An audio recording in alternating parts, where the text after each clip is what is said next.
Då hälsar vi välkomna till Lunds universitetsmonter här på Bok- och biblioteksmässan. Och här bredvid mig sitter Wilhelm Agrell som är historiker och professor i underrättelseanalys för Lunds universitet. Wilhelm har skrivit ett otal böcker genom åren om krigshistoria, underrättelseverksamhet, övervakning, freds- och konfliktforskning. Och han är här för att prata om två av dem som han är aktuell med just nu. Den ena heter Vem kan man lita på? Den globala övervakningens framväxt. Och den andra är en antologi som du har redaktörat tillsammans med Tobbe Pettersson som heter Övervakning och integritet, ny teknik, skydd och aktörer i det nya kontrolllandskapet. Kan du kort prata lite om vad de här olika böckerna, de har inte snarlikt innehåll, men de tangerar ju samma frågor lite grann. Vad skulle du säga är innehållet i dem? Ja, Vem kan man lita på? Det är en bok som handlar om bakgrunden till Snowden-avslöjandena.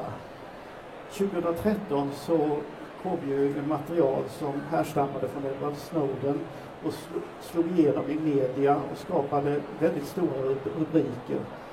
Att det pågick en massövervakning i samhället. Man kan säga att det ovanpå den synliga strukturen av internetkommunikation så fanns en osynlig övervakningsstruktur. Den här boken beskriver den historiska processen, hur de här övervakningssystemen växer fram gradvis och sätter alltså in Snowden-avslöjandena i ett större sammanhang. Den här boken är frukten av en workshop som vi anordnade delvis, eller huvudsakligen på grund av Snowden-avslöjandena vid Lunds universitet 2014. Där vi samlade ihop experter på olika ämnesområden, både teknik och naturvetenskap och samhällsvetenskap och humaniora. Och framförallt vred och vände på den här problematiken som finns kring att övervakningen ständigt tycks öka i omfattning och integritetshänsynen är så svåra att hävda mot detta. Så det här är mera en forskarrapport, även om den är läsvärd för den som vill tränga in djupare i framförallt de juridiska frågorna och juridiska avvägningsfrågorna. Det här är mera ett historiskt bakgrundsverk. Du skriver i den här förstnämnda boken här att ett övervakningssystem är inget momentant. Det etablerar strukturer och procedurer. Det institutionaliserar dem och bygger upp system för informationshantering vars existens är det starkaste argumentet för dess fortbestånd och expansion. Är det någon sorts evighetsmaskin som vi ser här? Alltså är det en ständigt expanderande, självgående organism? Det här med övervakningssamhället. Om man ser det ur ett långt tidsperspektiv så är det definitivt på det viset att vi har en tilltagande övervakning därför att de tekniska möjligheterna att övervaka ökar hela tiden på grund av informationsteknologins utveckling. Man kan säga att övervakningen är en parasitär funktion på kommunikationsteknologi. Och det finns då vissa förhållanden som gör att det här blir ett självförstärkande och självgående system. En sån kraft är då att vi har en glidande rättstillämpning. Man inför ett övervakningsmedel eller tvångsmedel för ett specifikt syfte och upptäcker i princip alltid att det här går att tillämpa på andra områden och så sker en rättslig glidning successivt. Så att det som från början har tillämpats på ett litet område tillämpas på ett större och större område. Och på det sättet så växer det här till och bakom det här finns då dels en, kan man säga, institutionell dynamik. De polisiära myndigheterna och underrättelsetjänsterna vill hela tiden få ett bättre underlag och i bakgrunden finns vad vi kan kalla de gränslösa hotbilderna.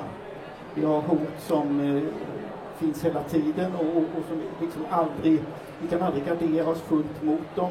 Det finns ingen övre gräns för hur mycket information vi måste samla in för att kunna känna oss säkra. Ingen faktor har betytt så mycket här som hotet från terrorismen. Och med hotet från terrorismen så är i princip alla övervakningsåtgärder möjliga att legitimera. Man kan också se hur under de senaste 15 åren man har gradvis legitimerat mer och mer av övervakningsåtgärder med bekämpande av terrorism. Just relationen mellan teknikutvecklingen och massövervakningen. Är det så att den nya tekniken då möjliggör massövervakning på ett ansvarslöst sätt? Det vill säga när det är så enkelt att övervaka allt. Varför inte då bara övervaka allt? Ja. Alltså... chefen för amerikanska NSA gör ett besök vid en signalspaningsanläggning i Storbritannien. Han kommer med kommentaren då att skulle vi inte kunna helt enkelt göra så att vi tar all trafik hela tiden? Alltså det är underrättelsemänniskans lösning på ett sorteringsproblem istället för att vi ska hela tiden avgöra vad vi får göra och inte göra. Skit, vi tar hela rubbet. Så har vi det. Då är vi på den säkra sidan i vart fall. Man massövervakar för att man kan? Man kan göra det och man känner sig tryggare. Alltså tryggare i myndighetsmässig mening. Därför att då har vi verkligen samlat in allt som går att samla in. Om vi sen går att använda det är en annan sak. Ja, alltså rent praktiskt så ställer det ju till andra problem när man ska sova i detta material. Då måste man ju ta tekniken till hjälp till det också. Så att vi får teknikdrivet system här i hög grad. Du pratar också om övervakningens permanentade undantagstillstånd. Kan du utveckla det? Alltså jag tänker på hur påverkar övervakningen relationen mellan medborgaren och samhället? Ja, det här med det permanenta undantagstillståndet, det ser man just i det historiska perspektivet. Det är hur man inför åtgärder, lagregler utifrån en speciell situation, men sen permanentas detta därför man uppfattar att hotet finns kvar hela tiden. Mycket av det som Snowden avslöjar som brott mot amerikansk lagstiftning, det börjar med omedelbart efter 11 september i det som då beskrevs som ett undantagstillstånd. Men sen fortsätter man bara med det. År efter år, decennierna går och det här bara rullar på. Detta är det permanenta undantagstillståndet. Har du väl gått in i det här så krävs det väldigt mycket för att man ska komma ut ur det här igen.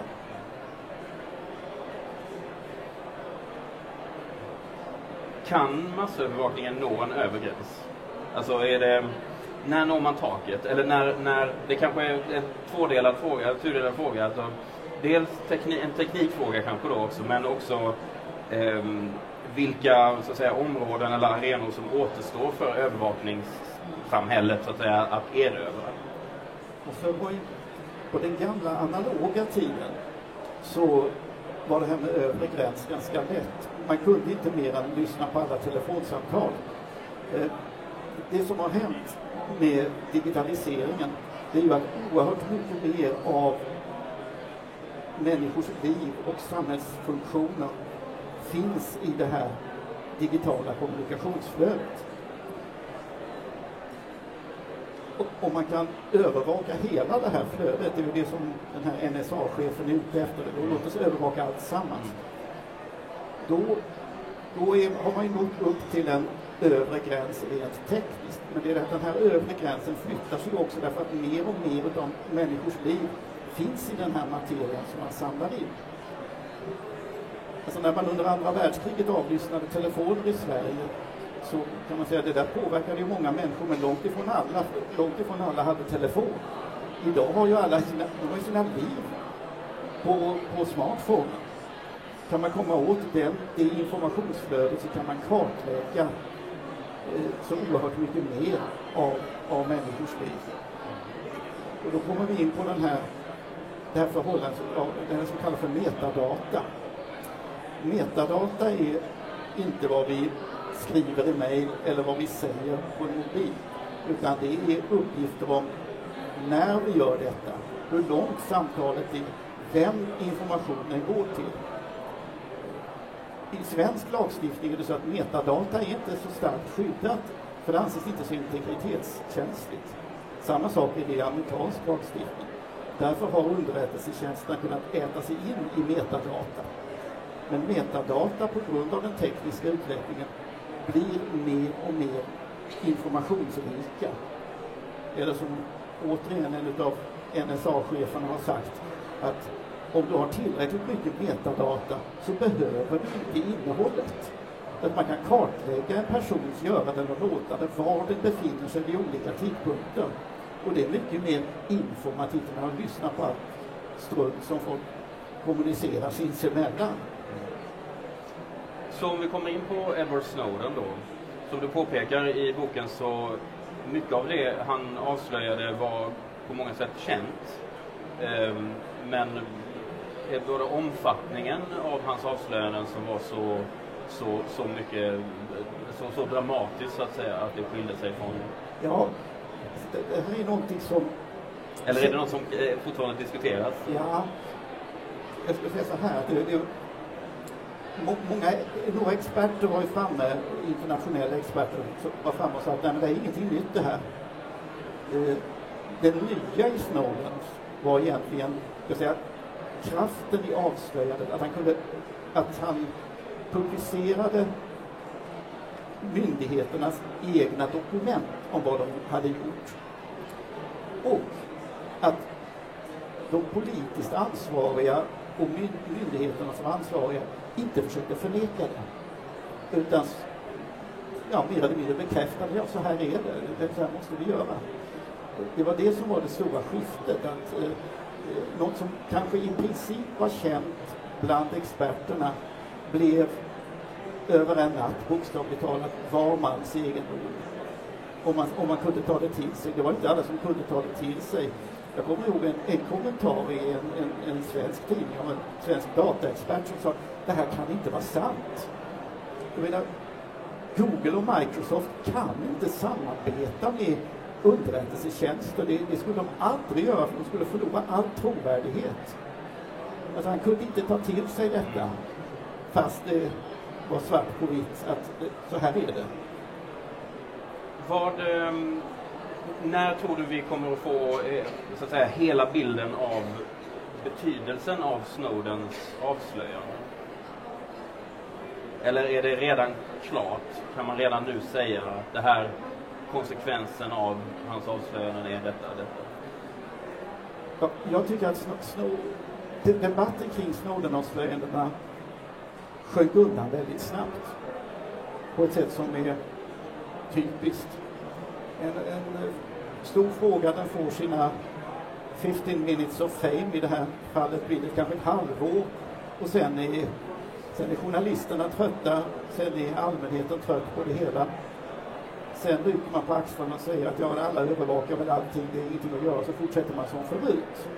Tills någonting nytt händer. Så är du väldigt pessimistisk inför framtiden? Så jag ser ju att det här permanenta undantagstillståndet, det bara rullar ju vidare. Med nya hot, nya terrordåd, nya åtgärder, lagåtgärder som läggs fram och diskuteras. Nu det här med hemlig dataavläsning till exempel, vilket innebär att myndigheterna ska kunna infektera misstänkta datorer med virus för att följa vad som sker på dessa datorer. Det är ju säkert väldigt bra, men vad leder detta i sin förlängning till? Då tror jag att vår tid är ute. Vi ska säga att de här böckerna, de finns att köpa där om man är intresserad av det. Tack så mycket, Beder. Ja.